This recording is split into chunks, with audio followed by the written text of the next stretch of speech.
Un año más, en el mes de abril, Motril se ha convertido en el punto de referencia para un tema de candente actualidad como es las migraciones y los derechos humanos.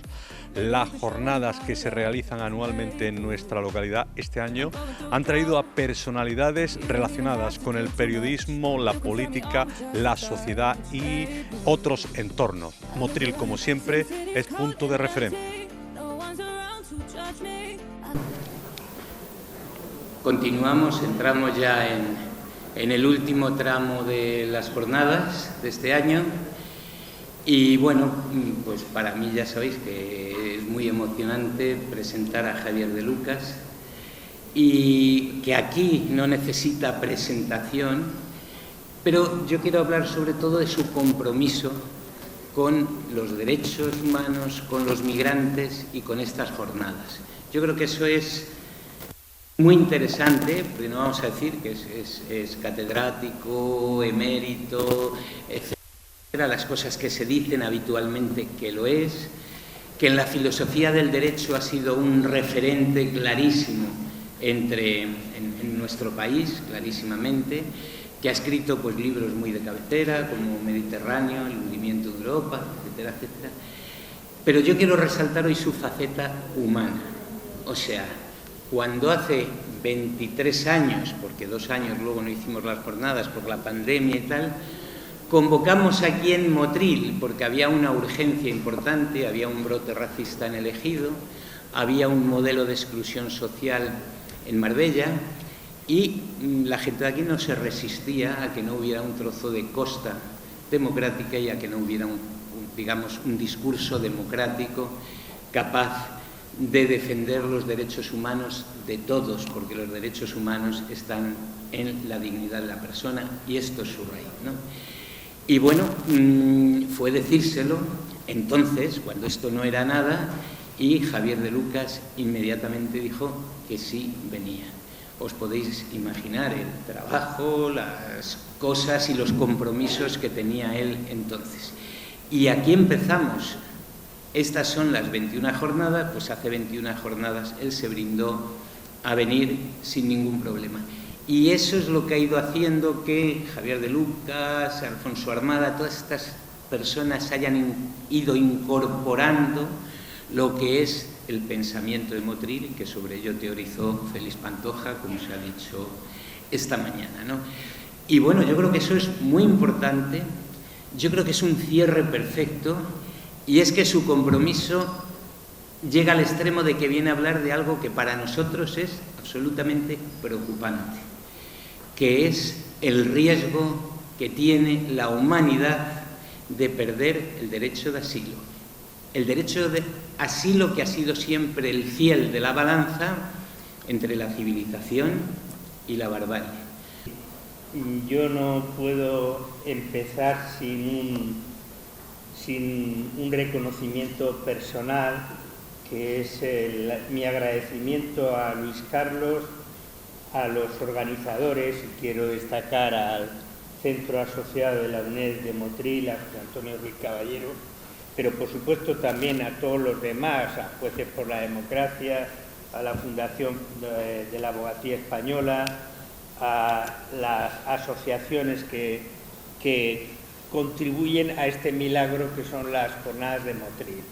Mi agradecimiento es sobre todo porque me hace muy feliz estar aquí y uno pues aprecia tener esos momentos de alegría, de felicidad, porque son lo más importante en la vida, encontrarse con tantos amigos y compañeros en un espacio, el de Motril, de las jornadas de Motril, que como se ha dicho a lo largo de estos días, es un espacio de acogida, de cuidado y de sabiduría compartida. Y es difícil imaginar un escenario mejor en el que intervenir, de manera que el agradecimiento es mío. En el texto de introducción a las jornadas de este año, Luis Carlos recordaba que se cumplen sobradamente 20 años de las tragedias que conmovieron y que fueron el motor en buena medida de esta iniciativa en Motril. Son tragedias de las que hemos hablado todos nosotros, hemos tratado de estudiar y explicar y sensibilizar. Un elemento en el que coincidimos, yo creo, todos los que estamos aquí, es nuestro propósito de sensibilizar, de explicar a la opinión pública qué es lo que sucede en torno a los flujos migratorios, que incluyen también, como voy a tratar de explicar, el asilo.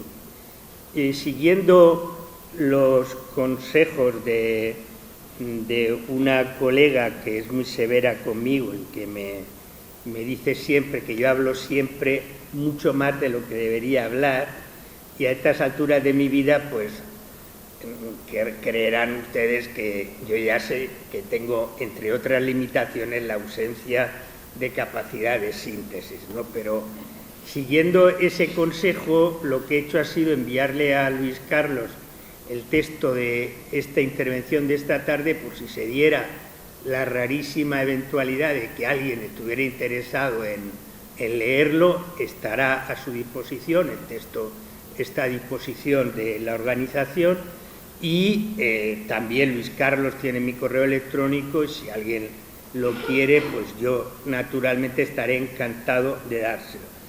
Con eso tengo la excusa para no entrar en algunos de los detalles en los que tendría que entrar en la exposición, y así librarme del rapapolvos dialéctico que seguirá seguro esta tarde a mi intervención. Eso ya lo tengo asumido. En un libro que ahora viene capítulo de publicidad, ¿no? En un libro que presentamos aquí en Motril hace 10 años, El naufragio de Europa, lo titulé, yo trataba de transmitir la idea de que sí, el Mediterráneo se llenaba de naufragios, pero que quien estaba naufragando en todo esto era Europa, naufragando desde el punto de vista moral, jurídico y político. Una líder ecologista que algunos de ustedes, porque algunos tenemos ya de los aquí presentes una edad,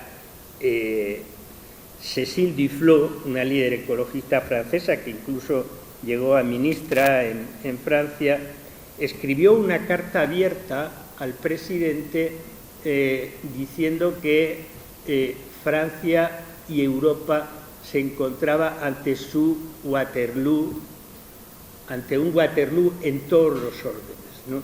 Y yo he repetido mucho esa idea, y no es nada original.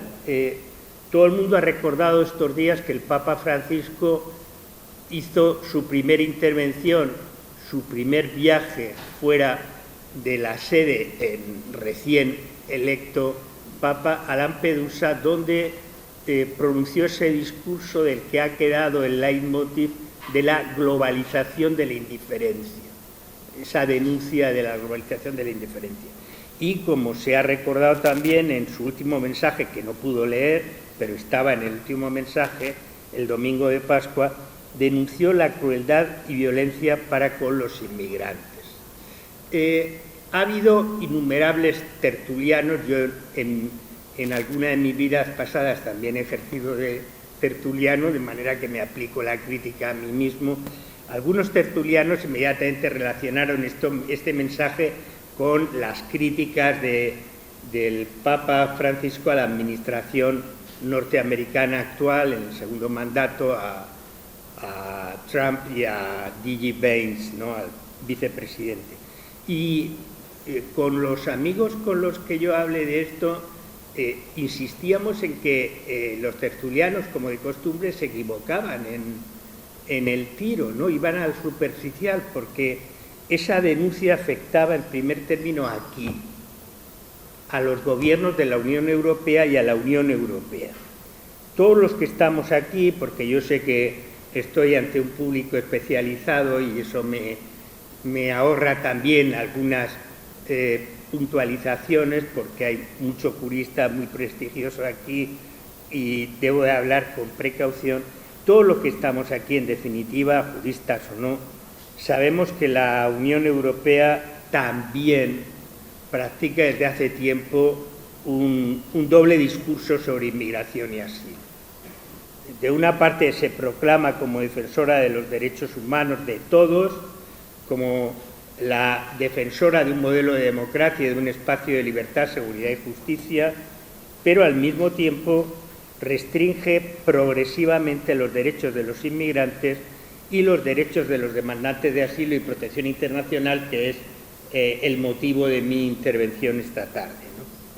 A los que estamos aquí, yo estoy seguro, nos extraña que los responsables de la Unión Europea sean tan ciegos como para ignorar que esa esquizofrenia daña totalmente no solo la imagen, sino el objetivo mismo de que la Unión Europea pudiera ser un mediador eficaz en las relaciones internacionales, en un momento en que esa mediación es más importante que nunca, en un momento de polarización extrema en la que ninguno de los dos términos de esa polarización defiende la mínima legitimidad internacional.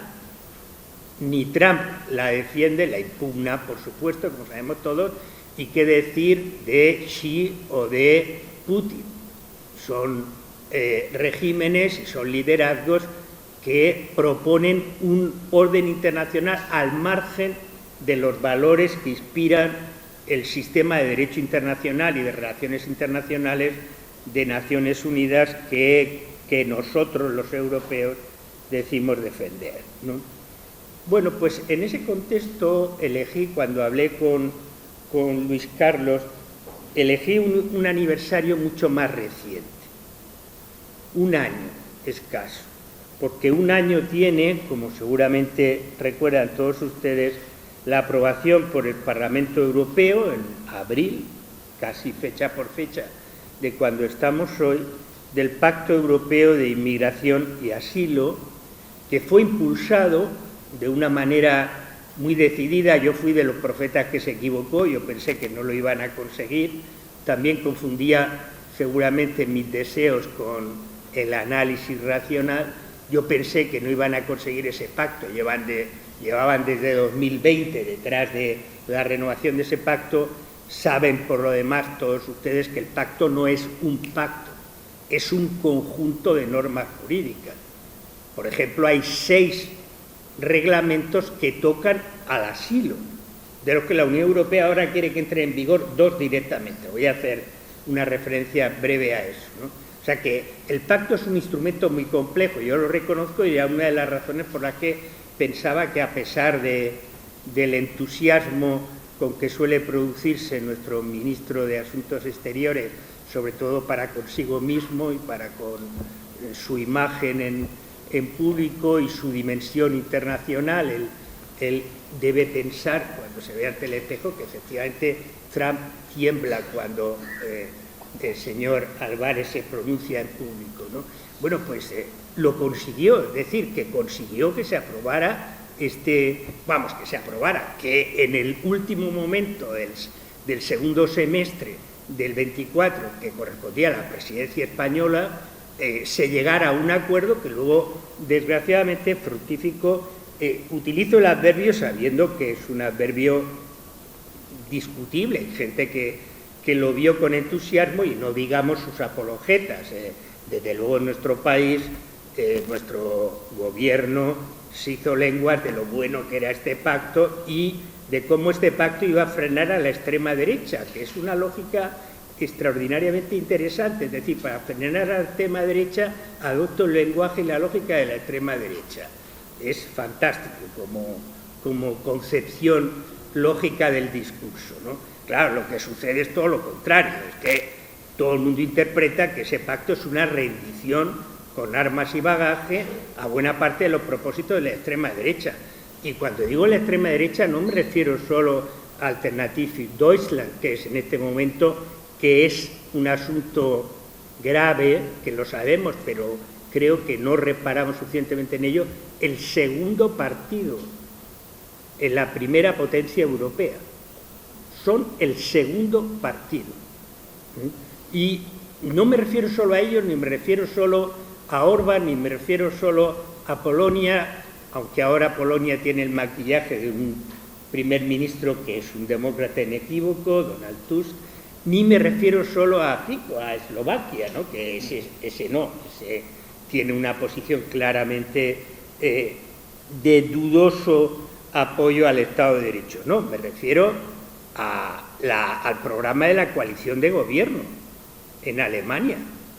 La gran coalición tiene un programa en cuyo emblema está precisamente el estrechamiento del marco normativo, no solo de la inmigración, sino específicamente del asilo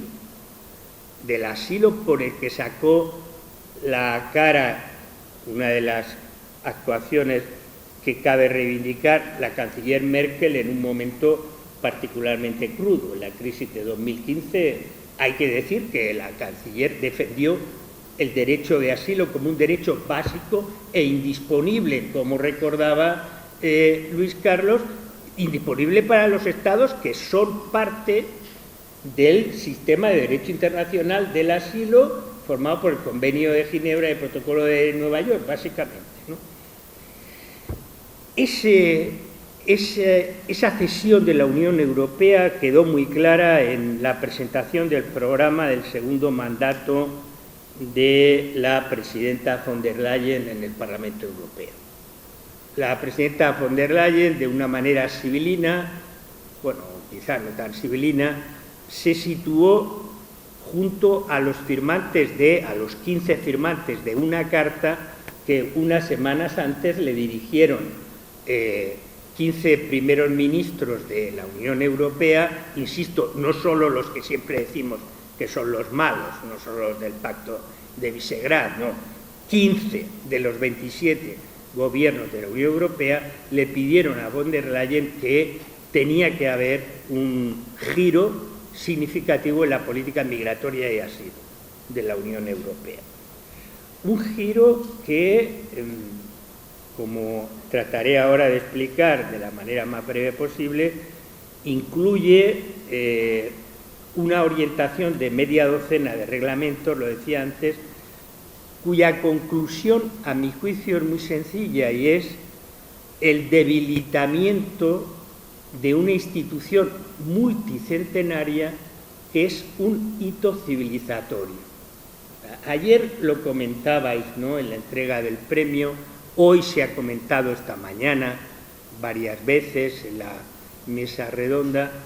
El asilo es sobre todo una institución que responde a un principio básico sin el que no existe civilización, que es, junto al principio de hospitalidad, que se puede formular de muchas maneras, también a la manera kantiana. Yo tengo que reconocer que, a pesar de haberme vestido de muchas cosas a lo largo de mi vida, de Tertuliano decía, e incluso tuve la debilidad de vestirme de senador durante 4 años, pues lo que soy es un profesor de universidad.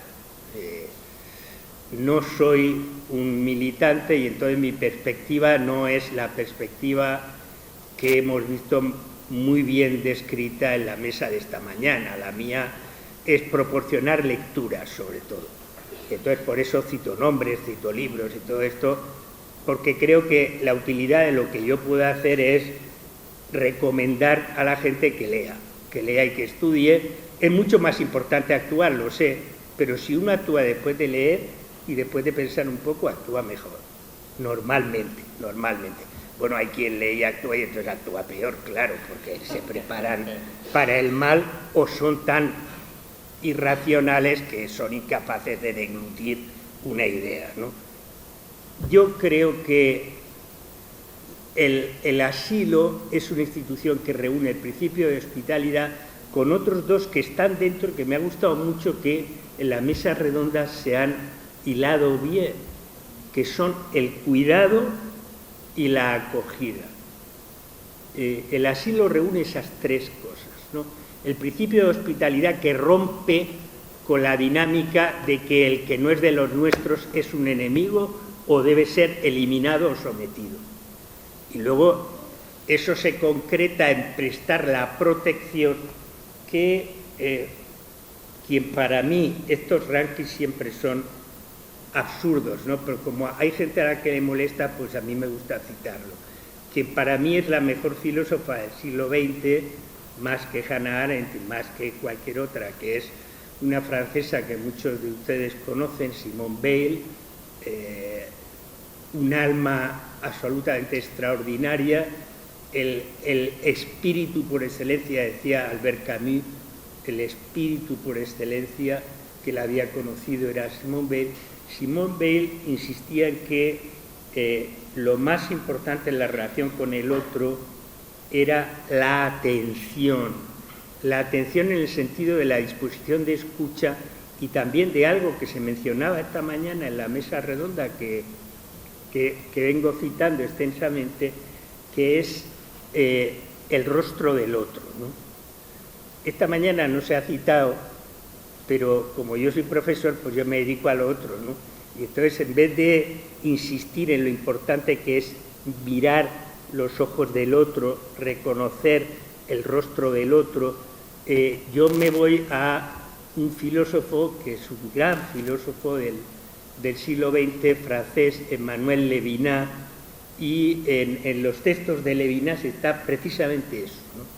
La importancia del rostro del otro, la importancia del reconocimiento. En el fondo, todo esto, pues ya Aristóteles escribió sobre ello, es la acción de reconocimiento.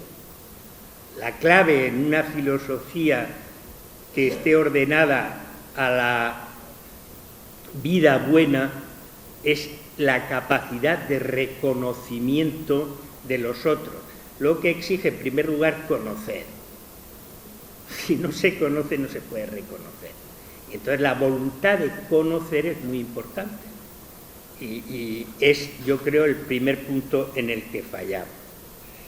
No hace falta que insista en que uno de los problemas fundamentales de la ausencia de capacidad de esa voluntad de reconocimiento, de atención al otro, de atención al rostro y a la persona del otro, está lastrada por la ideología dominante que, para decir que casi nada es nuevo, estigmatizó, analizó y criticó, de nuevo soy profesor, en un libro publicado a comienzos de los 60, un estudioso de la ciencia política canadiense que se llamaba Macpherson, y es un libro que se titula La ideología política del individualismo posesivo.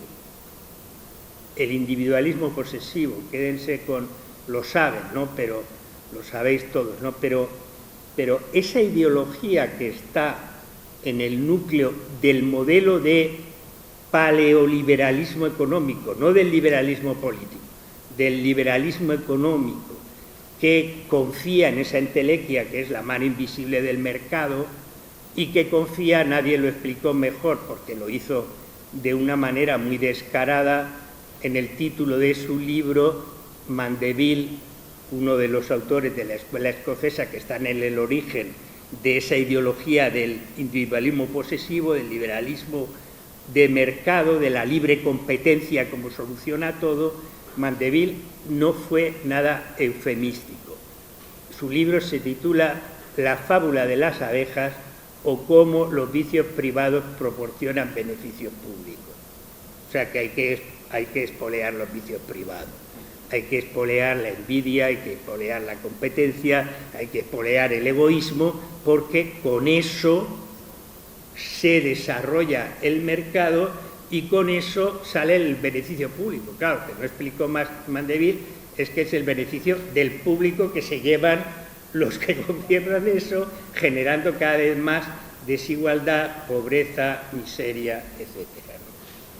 La deriva, decía, de todo esto nace en el periodo más reciente de ese Pacto Europeo de Migración y Asilo, y han sido muchas las organizaciones, muchos de los que están aquí trabajan en algunas de esas organizaciones, que han denunciado, han explicado cuáles son los problemas de la lógica de ese pacto. que inspira la lógica de ese pacto. Los dos principales problemas, para decirlo pronto y mal, en relación con el asilo, luego añadiré alguna pequeña pincelada, son, primero, que acaba con toda posibilidad de lo que se podría llamar la institucionalización del deber de solidaridad respecto a los demandantes de asilo y protección internacional. Porque lo que se impone, sobre todo por el rechazo, no solo de los países del este, insisto, siempre hablamos de Orbán, de estos y tal, no. Es decir, los países del centro y del norte de Europa y gobiernos como el gobierno conservador de Suecia y el gobierno ultraconservador de Finlandia, con un pequeño hiato en el que estuvo Saanen al mando, tienen una concepción clarísima de rechazo de cualquier imposición de solidaridad.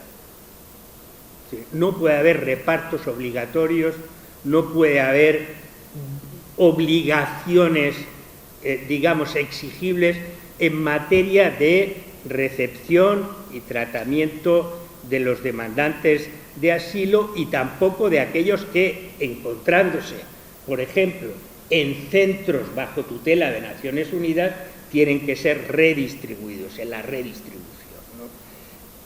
El segundo rasgo negativo que conlleva el pacto, sobre todo los 6 reglamentos a los que ahora me referiré, es que se debilita extraordinariamente el mínimo del sistema de garantías, esto lo saben muy bien todos los juristas que están aquí, que deben acompañar a cualquier procedimiento, pero desde luego a un procedimiento en el que está en juego ni más ni menos que acoger a una persona que se encuentra en peligro en muchos casos extremos, ¿no?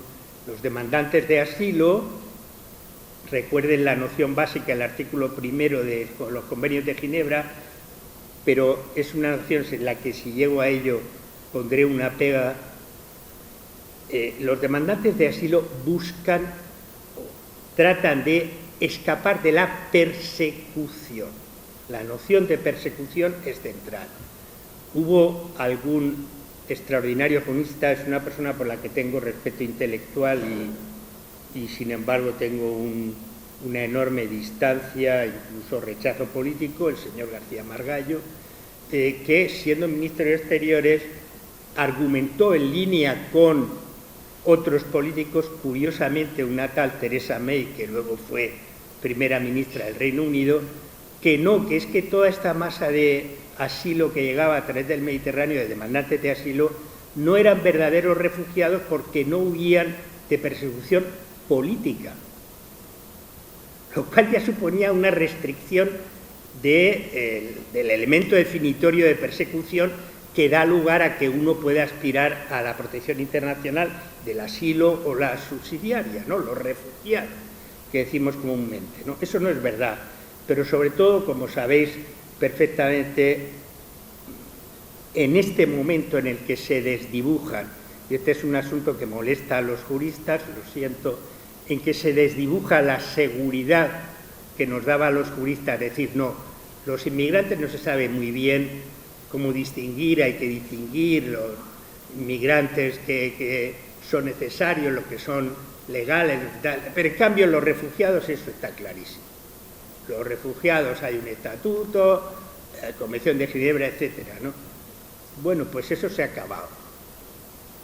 Se ha acabado porque hay millones de personas que huyen porque está en peligro sus vidas, no porque haya un régimen que los persigue, le pone la vida en peligro, en Sudán o en Afganistán o en donde sea, no, porque su vida no puede existir porque hay un desastre producido por los cambios en el equilibrio del clima, que no son necesariamente desastres naturales, sino que son las consecuencias de políticas depredadoras llevadas a esos territorios que acaban con el equilibrio, por ejemplo, de cultivos, que contaminan con explotaciones minerales al aire libre, que destrozan un estuario como el del río Níger, el estuario más contaminado del planeta, porque allí se permite que todos los barcos que quieran pues expulsen sus porquerías en el estuario y se convierte en un centro de contaminación y de enfermedad, ¿no? Entonces, la gente que huye eso, ¿qué son? ¿Inmigrantes? ¿No son refugiados porque no les persiguen? ¿Habría que remodelar eso? Bueno, si alguien me pregunta si habría que remodelar los convenios de Ginebra, yo les diré que una de las pocas cosas que he aprendido en mis colegas de Derecho Internacional, bueno, alguna cosa he aprendido, es que mejor no tocarlos. Mejor no tocarlos porque si hoy se tuviera que escribir los convenios de Ginebra serían mucho peores. Del mismo modo que si se tuviera que escribir la Declaración Universal de Derechos Humanos sería mucho peor. Y si se tuviera que escribir la Carta de San Francisco sería peor. Porque no hay el contexto, la inmediatez del desastre de la guerra, la noción de la persecución de millones de seres humanos que había detrás de estos logros impulsados, entre otros, por una extraordinaria mujer, un grupo de activistas, no solo de políticos, también de intelectuales, que estaban detrás. La extraordinaria mujer, como sabéis todos, fue Eleanor Roosevelt. Pues bien, a este debilitamiento que supone el pacto se le ha añadido de manera reciente algunas decisiones que me parecen todavía más preocupantes. Una de esas decisiones es de hace una semana, y sé que lo habréis leído la inmensa mayoría. Me refiero a la propuesta que ha hecho la Comisión el pasado 16 de abril para establecer una lista común de países seguros de origen y de tránsito. Esto ya se venía barajando desde 2020, y sabéis además que la noción de países seguros es una noción clave en la política migratoria y de asilo europea y sirve de pestillo para cerrar el paso, ¿no? Yo declaro que tal país es seguro, por tanto, de ahí no puede proceder nadie a quien yo tenga obligación de proteger, porque ya está protegido, su país es seguro, ¿no? Entonces, de la lista que se ha establecido de países seguros, pues hay entre ellos 6 que os voy a mencionar. Uno es discutible porque siguen considerándolo la mayor democracia del planeta, me refiero a la India, pero la India de Modi ya no es la mayor democracia del planeta. La India de Modi es un régimen nacionalista furibundamente contrario a la presencia de elementos nacionales, lingüísticos, religiosos, étnicos, que sean contrarios a la superioridad de lo que es la identidad hindú, hasta el punto de que Modi ha propuesto, como saben todos ustedes, cambiar el nombre de la India, porque quiere reivindicar un nombre que deje claro eso, ¿no? Pero junto a la India, que puede ser discutible porque funciona el Estado de Derecho, funcionan los tribunales, hay resistencia a las violaciones de derechos humanos, aunque eso se lo debería preguntar, la eficacia en violaciones de derechos humanos se lo debería preguntar a las mujeres, por ejemplo, en India, pero hay países como Bangladesh. Bangladesh es un país seguro, ¿no? Túnez, un país en el que la vuelta de tuerca del presidente, que se ha convertido en un dictador, arroja a la cárcel a todo disidente que se ponga por delante. Egipto, que aunque sea un socio imbatible para la Unión Europea, todos recordamos con vergüenza alguna gira de altos representantes europeos al régimen egipcio, nada más que al-Sisi diera el golpe de Estado. Apenas dio el golpe de Estado, estaban en fila todos los estados europeos y, por supuesto, Estados Unidos, porque entendían que, bueno, se había frenado el peligro de que los hermanos musulmanes se apoderaran de un estado clave como era Egipto, y eso rompía el equilibrio y, digamos, las garantías pro-occidentales en la región, ¿no? Entonces nosotros al Sisi lo tratamos a cuerpo de rey. Lo recibimos todos los estados europeos como un estadista, ¿no? Y es un señor que tiene, no las manos, tiene todo su gobierno manchado de sangre y de represión, y no deja de reprimir. Es una dictadura feroz, Egipto, aunque tenga esa coartada que tenemos. Por supuesto que también están en esa lista Colombia, de la que habría mucho que hablar, y nada menos que Marruecos, el nuevo niño bonito de Occidente. El nuevo niño bonito que ha conseguido que España traicione a la causa saharaui, que es algo, a mi juicio, imperdonable. Ninguno, yo creo, de los que estamos aquí, bueno, eso lo podemos discutir, podemos aceptar lo que se está haciendo, lo que se está perpetrando con los saharauis por parte del gobierno español. Yo entiendo que Marruecos es un ejemplo clarísimo de lo que los de ciencia política y los de relaciones internacionales nos enseñan que es la dictadura de la geografía, algo sobre lo que Montesquieu escribió bastante bien, y también para el derecho. En el espíritu de las leyes hay una extraordinaria reflexión sobre la ligazón, el vínculo entre la producción jurídica y las condiciones físicas, ¿no? Pero vamos, que nosotros estemos en este momento secundando la posición de Trump, que por cierto no es la más interesante para los intereses españoles, precisamente de la prioridad de los intereses y de la estrategia de un dictador como el rey de Marruecos, que a ustedes me dirán, oye, también sí es un dictador y es el campeón mundial de la pena de muerte. Es verdad, pero que sí lo sea no quiere decir que no podamos decir que hay otros que también lo son. Y naturalmente eso no significa salvar a China, ¿no? Pero decía antes, y ahora vienen las dos pinceladas, que de los 6 reglamentos que el pacto comporta, hay 2 que la Unión Europea quiere que entren en vigor antes de 2026. Y ese es un elemento más de preocupación, como les decía, además de lo de los países seguros, ¿no? Los 6 reglamentos son el reglamento sobre procedimientos de asilo, los 6 de asilo. El pacto tiene también, lógicamente, instrumentos jurídicos en el ámbito más específicamente migratorio. Pero los 6 de asilo son el reglamento sobre procedimientos de asilo, el reglamento sobre la gestión de asilo e inmigración, el reglamento de control previo a la entrada o de screening, del que fue, si no me equivoco, ponente un abogado del Estado, que alguno de ustedes conocerá, que se llama Buchades, que pertenece a un partido que se llama Vox y es eurodiputado. El reglamento de crisis y fuerza mayor, donde se recoge el principio de solidaridad a la carta, es decir, no solidaridad obligada. Solidaridad a la carta, que además es a la carta porque se puede comprar. Si tú pagas una cantidad, pues nada, te quedas fuera del cesto obligatorio del asilo y ya está.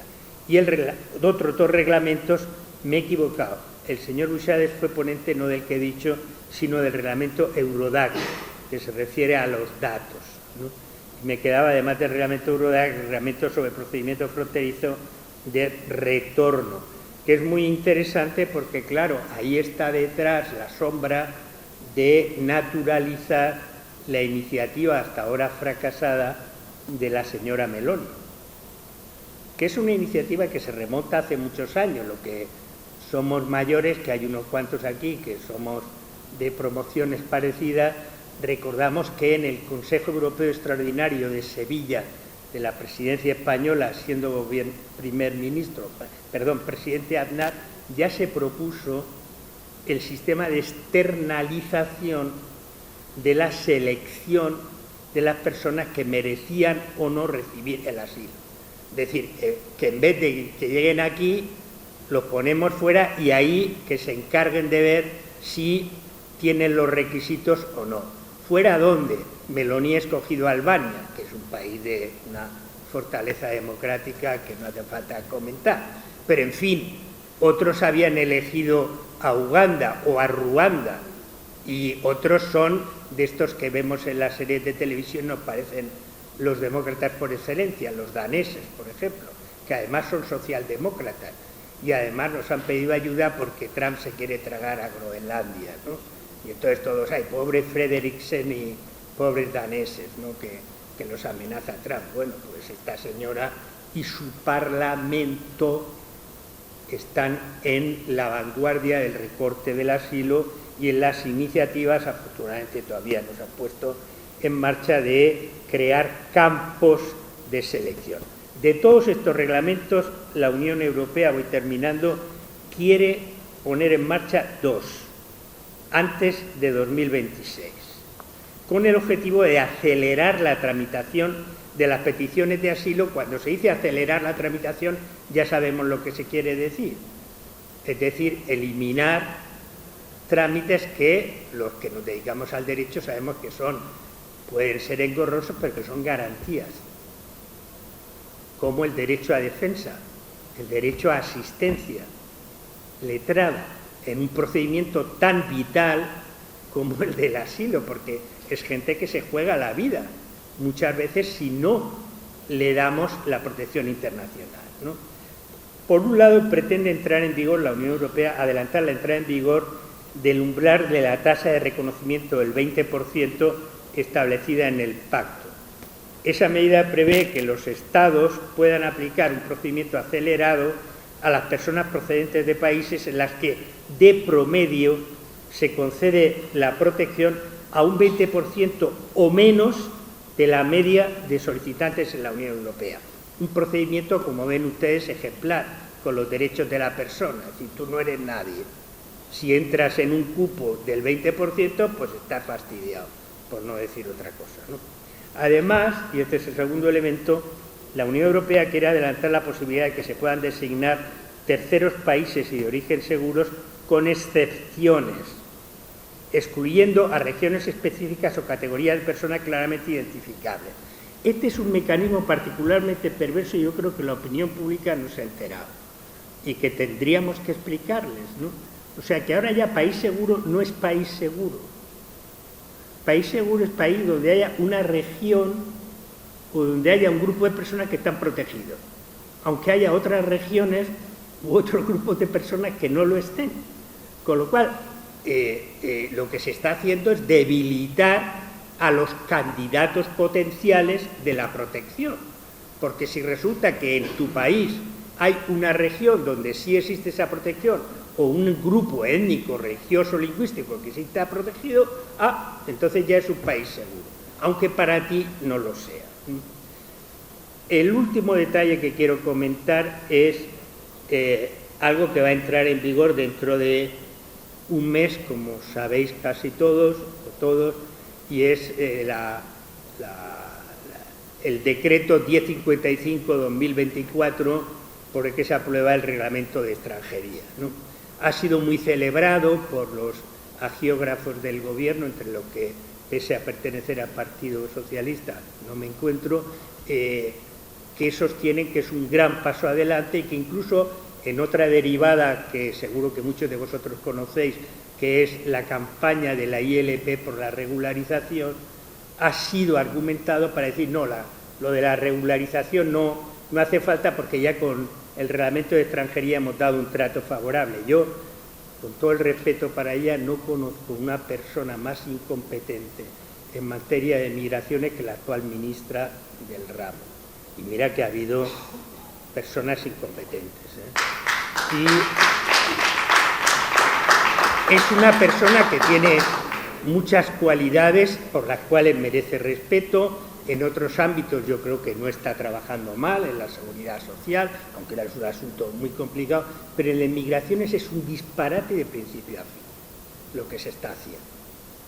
Ha sido incapaz de hacer lo que hizo la secretaria de Estado de Migraciones, que ahora es eurodiputada, Hanna Yalul, respecto a la modificación del reglamento de cara a los jóvenes que pasaban de ser menores tutelados como menores no acompañados y que se quedaban en la calle sin ninguna protección y sin posibilidad de acceder a ningún mecanismo que les permitiera la regularización. Y entonces, con una durísima lucha con un magistrado en excedencia, no sé si se llama así la situación, que es el señor Grande Marlaska, que encabeza Está en servicios. En servicios especiales, que estúpido soy como yo, si yo también he estado en servicios especiales. Pues el señor Grande Marlaska dio una batalla enorme frente a esto, como la ha dado en otros ámbitos en los que se ha equivocado, pero tiene bula porque es el fusible del presidente en estos temas y, bueno, pues han conseguido esa disposición transitoria 5 que entra en vigor con el resto del reglamento dentro de un mes, ¿no? Yo creo que ese reglamento no hace falta que lo comente la disposición transitoria porque estoy seguro que lo conocen todos ustedes. En el texto hago un análisis de ello y les ruego que perdonen que no entre en el detalle de por qué yo considero que es una disposición nefasta.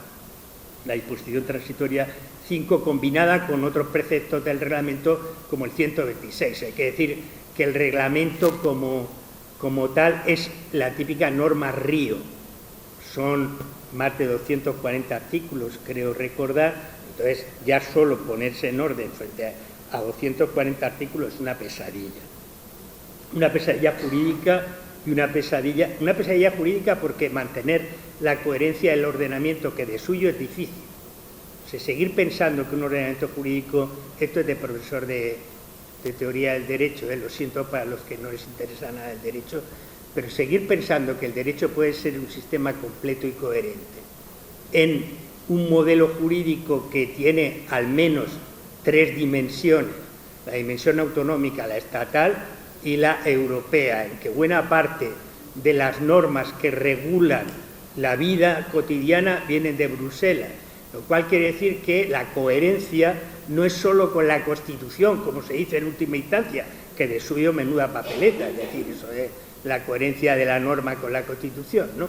No, la coherencia es con el ordenamiento jurídico en su dimensión europea, eso es dificilísimo, ¿no? Bueno, pues si encima hay que hacer un sistema coherente con una norma que tiene ese articulado absolutamente disparatado, por más que los reglamentos estén hechos para eso, para ir a los detalles, pues claro, la dificultad que se plantea es enorme.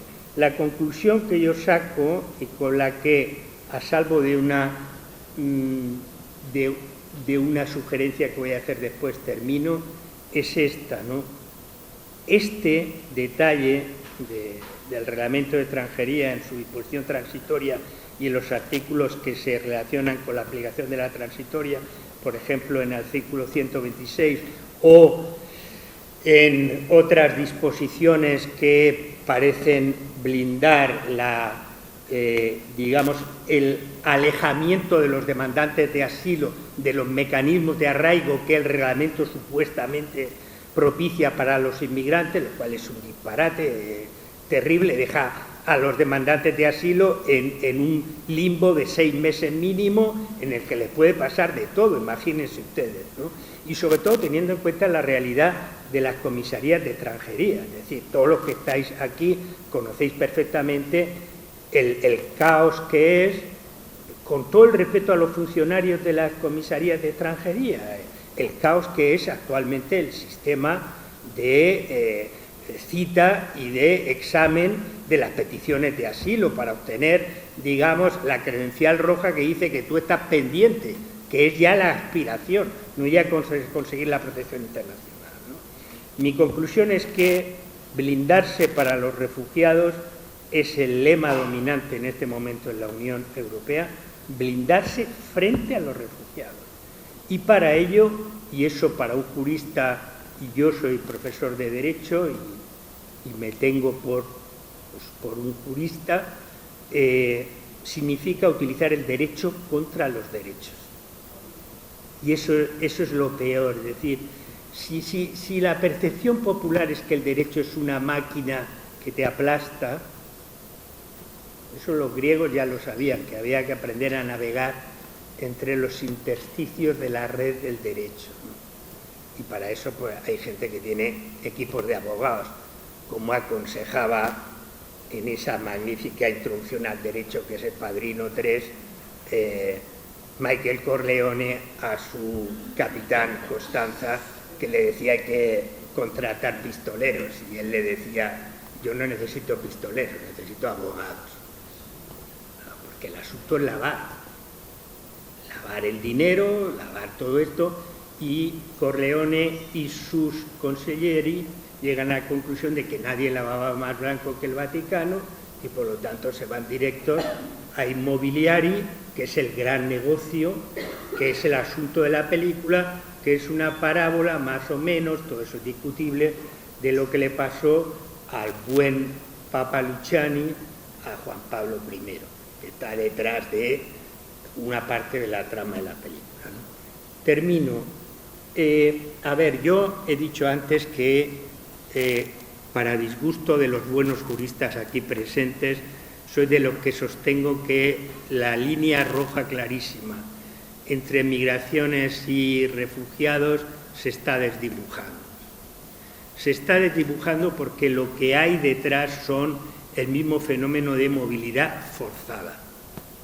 Es decir, de gente que se ve obligada por una estrategia estricta de supervivencia,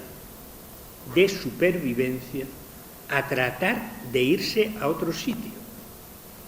Tanto inmigrantes como cada vez más refugiados, que naturalmente la mayor parte de los refugiados huyen de persecuciones políticas. Por ahí está Sudán o Afganistán, para que nos callemos y digamos: sí, es verdad.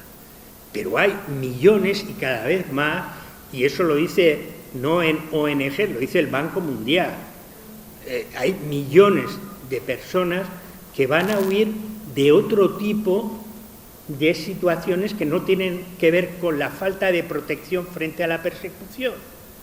Tienen que ver con la falta de protección frente a la mínima necesidad de supervivencia.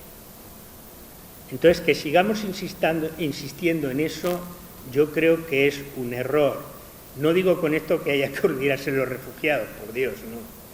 Lo que sí habría que olvidarse es de la ambivalencia que hay detrás de la noción de refugiados y que confunde mucho a la opinión pública.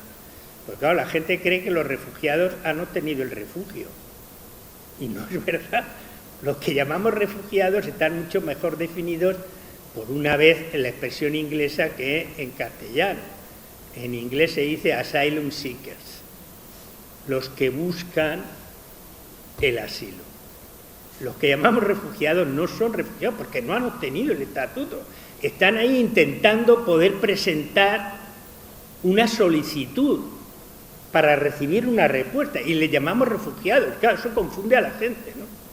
Pero, insisto, no podemos seguir manteniendo categorías que cada vez entran en zonas grises. Y ahora sí que ya hago propaganda. En este libro que acabo de publicar, que se llama Migraciones, la política, migraciones, la política, trato de explicar eso. La noción de inmigrante y la de refugiado no responden a datos científicos. Inmigrante es una persona que se desplaza de un sitio a otro y ya está. No hay más. Cuando se asienta le llamamos inmigrado, eso en francés lo distinguen mejor, ¿no? Nosotros le llamamos emigrante cuando somos del sitio del que sale. Pero los inmigrantes son personas que se van de un sitio a otro, esa es la noción científica, no hay otra. Y los refugiados son personas que buscan protección. Lo que pasa es que desde el derecho hemos construido, desde el derecho, desde la política y los medios de comunicación, hemos construido nociones de refugiado y inmigrante.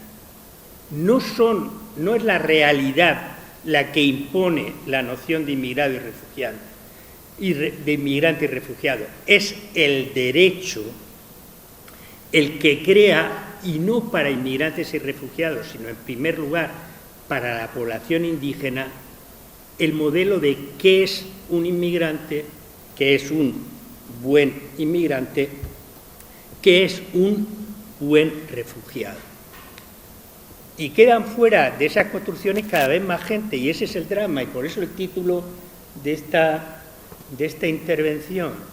Cada vez hay más gente necesitada de la protección internacional en que consiste el derecho de asilo y la protección internacional subsidiaria.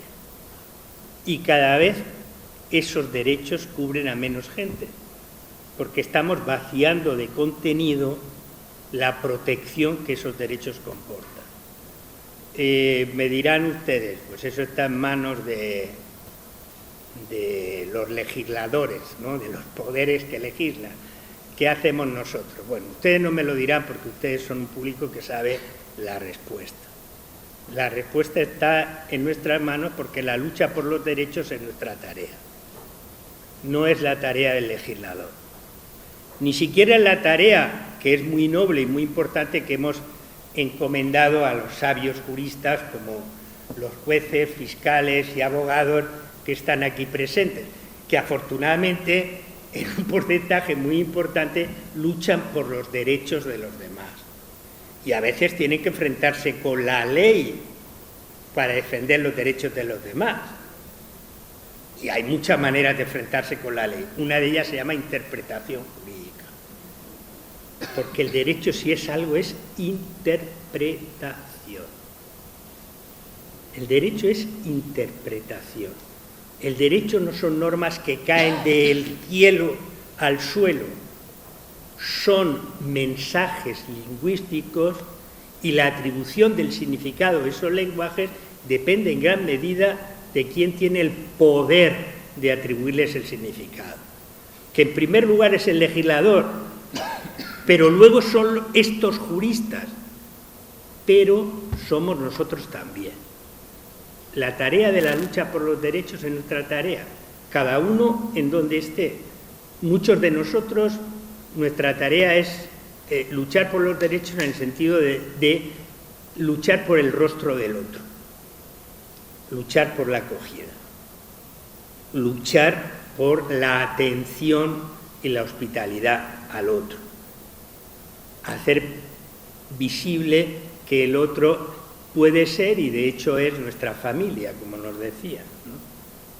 Eso, en el fondo, es nuestra tarea porque, y ahora sí que les dejo con esta sapientísima reflexión que formaba parte de los primeros 10 minutos de clase que yo daba en teoría del derecho cuando daba clase, y que se explicaba a mis estudiantes en qué consiste el derecho, les decía, miren, léanse ustedes Alicia a través del espejo.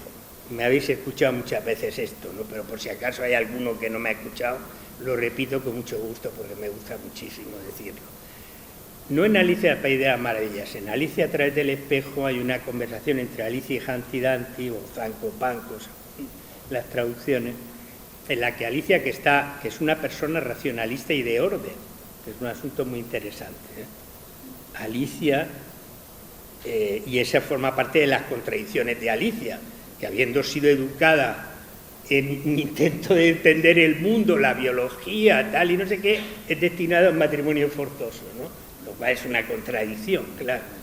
Entonces Alicia, que tiene esa mentalidad racionalista, le dice a su compañero, bueno, es que con esta reina de corazones no hay manera de aclararse, porque es que lo mismo, por una misma cosa, lo mismo dice que le corten la cabeza o que le hagan mariscal de campo, ¿no? Entonces, a ver, como tenemos que dejar claro el significado de las palabras, lo importante es que dejemos claro el significado de las palabras, dice la racional Alicia. Y Humpty Dumpty, el realista Humpty Dumpty, le dice, lo importante no es lo que significan las palabras, lo importante es saber quién manda. Porque el primer atributo del que manda es darle un significado concreto a las palabras. Eso lo explicó muy bien, última cita del profesor, un jurista que se llamaba Rudolf Jering, en varias obras que aconsejo a los juristas y a los no juristas, por ejemplo, El fin en el derecho o La lucha por el derecho. Y también en una que solo aconsejo para los juristas porque ni siquiera ellos lo leen, pero en fin, a quién se lo voy a aconsejar, sino que se llama Jurisprudencia en broma y en serio, en donde explica qué conceptos jurídicos son importantes y por qué no. Y explica la diferencia entre la propiedad, una gran matrona que impresiona cuando se pasea por ese paraíso de conceptos en el que Jering y su acompañante están como Dante en la Divina Comedia, pero solo de juristas. Entonces ven pasar una gran matrona y ¿quién es esta? Un ponente, la propiedad, claro. Y luego ven uno que como que se desdibuja, como en aquella película de Deconstruyendo a Harry de Woody Allen, que algunos se acordarán. Dice, ¿y ese fantasma que va por ahí quién es? El censo enfitéptico. Y claro, el censo enfitéptico pues es una institución que caduca cuando caduca un modelo de financiación de los negocios jurídicos y las relaciones, ¿no? Y entonces lo que a los juristas les parecía la naturaleza del censo enfitéptico, no hay tal naturaleza. Son herramientas que creamos pues para conseguir finalidades sociales, ¿no? Profesor de Derecho hasta que uno se muera, eso es lo que es. Muchas gracias por la paciencia.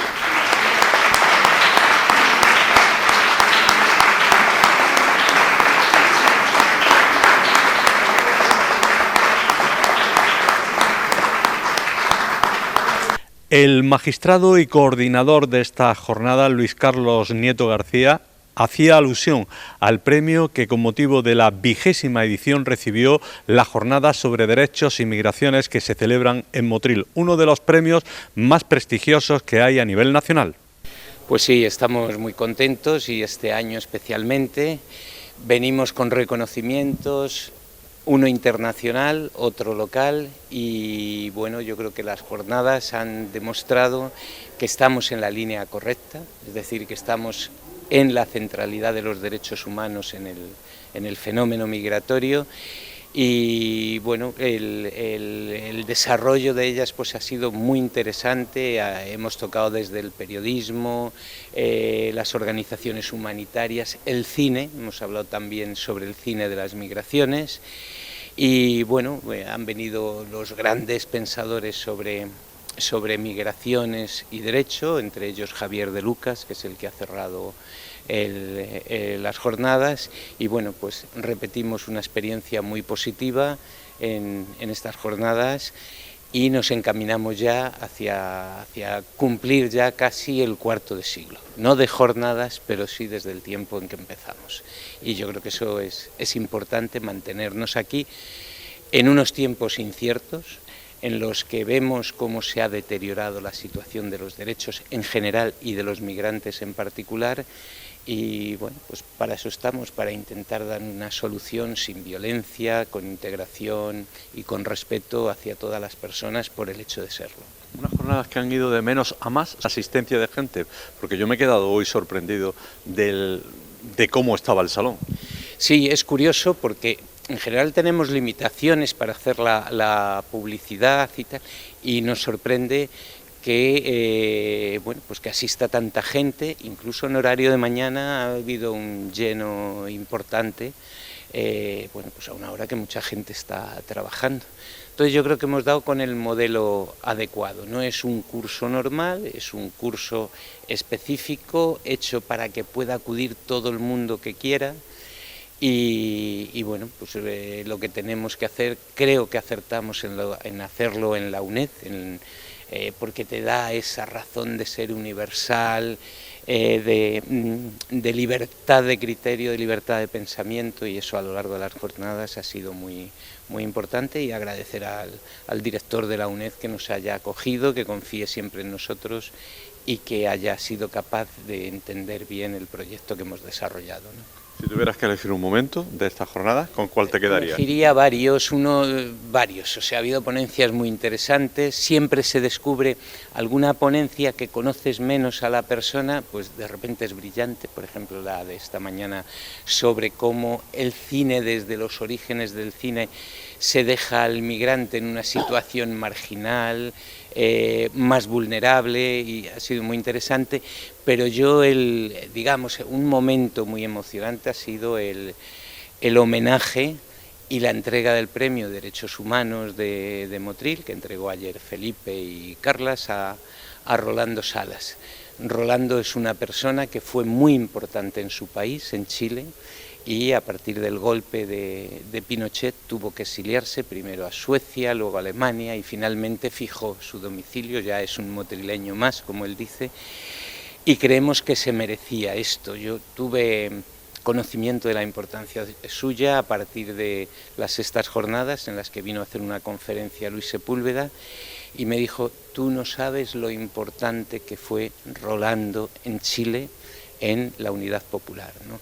Y bueno, eso era desconocido aquí y hemos querido reconocer eso a él personalmente y como un reconocimiento al exilio, a esa otra forma de morir que es el exilio, como decía Eduardo Galeano, que hemos enlazado con la conferencia final de Javier de Lucas, que hablaba sobre el asilo en estos momentos. Un derecho, el de asilo, que es indisponible, que es el fiel de la balanza entre la civilización y la barbarie, y que en estos momentos hay países que están suspendiendo el derecho de asilo. Eso no es posible. Las convenciones, el derecho internacional, desde el punto de vista jurídico, ético, político, desde el aspecto que se quiera, las sociedades civilizadas no pueden renunciar al derecho de asilo, es decir, a acoger a aquella persona que huye de la persecución.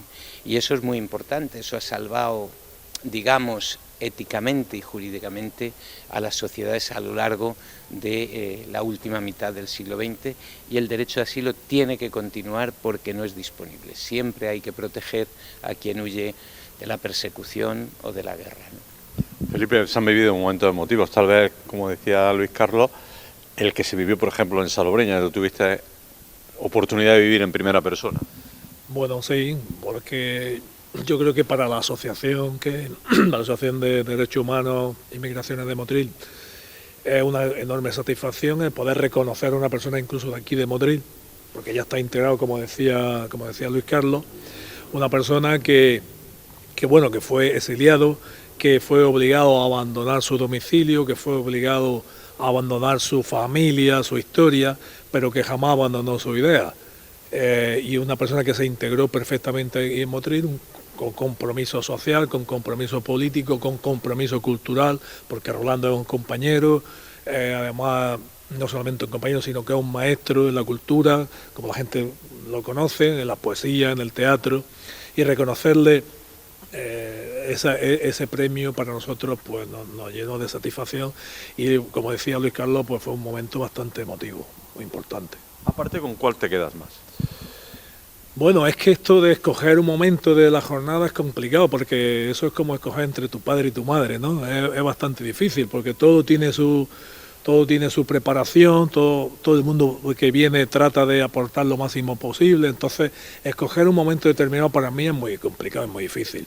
Es verdad que algunas cosas te llegan más que otras, pero todo el mundo aporta muchísimo, y entonces yo no destacaría ninguno, porque desde el principio hasta el final creo que todo merece la pena, no estar presente, escucharlo y aprender de ello. ¿Y cuál es el secreto para el éxito año tras año? Pues no lo sé, quizá la perseverancia, que hemos mantenido una idea principal, que era la de juntar personas, como decía yo al principio de la jornada, juntar personas, pensar juntos ante el desmantelamiento de los derechos civiles que se está produciendo. Entonces esa perseverancia que hemos tenido a lo largo del tiempo, y luego también la sociedad que va percibiendo también que está sucediendo estas cosas, pues creo que hace que tengamos esta afluencia de personas, y que seamos referencia a nivel internacional, y que seamos referencia a nivel del Estado respecto a la defensa de los derechos. Yo creo que es muy importante. Y creo que Motril, además de, es verdad que pues se vende que sus paisajes, su zona está muy bien, pero también Motril es referencia actual de la defensa de los derechos humanos. Yo creo que también es muy, muy importante para nuestra población. Y se ha quedado demostrado con las distintas distinciones que han dado a lo largo del 2024.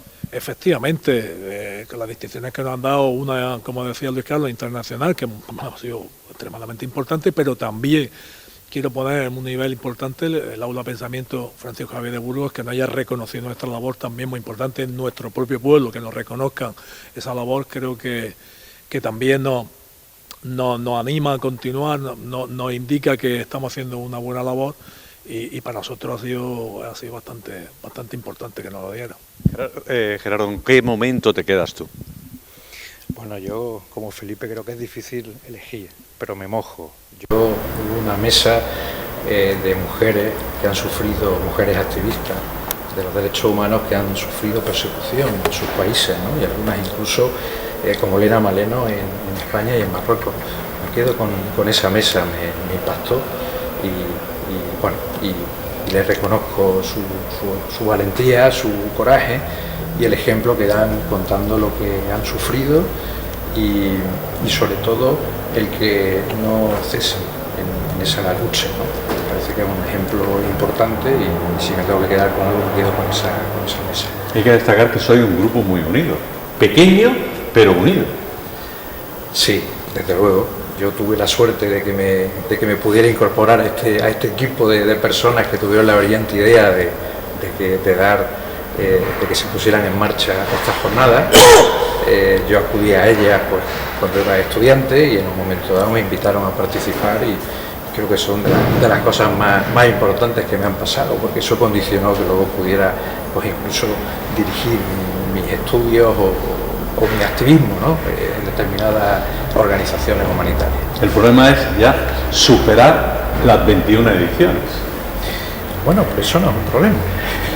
Estamos encantados y además cada año como este viene más gente de fuera. Es decir, aquí tenemos unos días de convivencia magníficos donde un grupo de 20, 30 y a veces 40 personas convivimos, comemos juntos, cenamos juntos y además la mayoría de ellas son de fuera de Motril. Entonces creo que es una suerte para los que somos de aquí, poder decir que la recibimos y que además, a pesar de ya llevar que el año que viene será la 22ª, cada año viene más gente, con lo cual es verdad que pudiera parecer un reto, pero creo que hemos adquirido ya un nivel de importancia, por qué no decirlo, donde la gente ya quiere venir a Motril y vienen además como oyentes y de todos los puntos de España.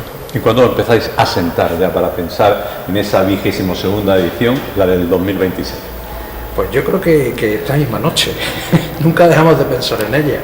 Y bueno, y Carlos, que además está en Ávila, pues la verdad es que creo que nunca nos va a permitir que nos durmamos y que dejemos de pensar en ella. Si tenemos un revulsivo que viene desde fuera y que desde esta misma noche estamos ya pensando en qué vamos a hacer el año que viene, qué cosas le vamos a enseñar a los ponentes que vengan y así seguirá siendo, espero. Pues enhorabuena a los tres, no los tres, sino al grupo que formáis, porque hay que decir, ¿no? Vosotros tres sois simplemente los representantes de esta asociación. Enhorabuena. Muchas gracias. Gracias.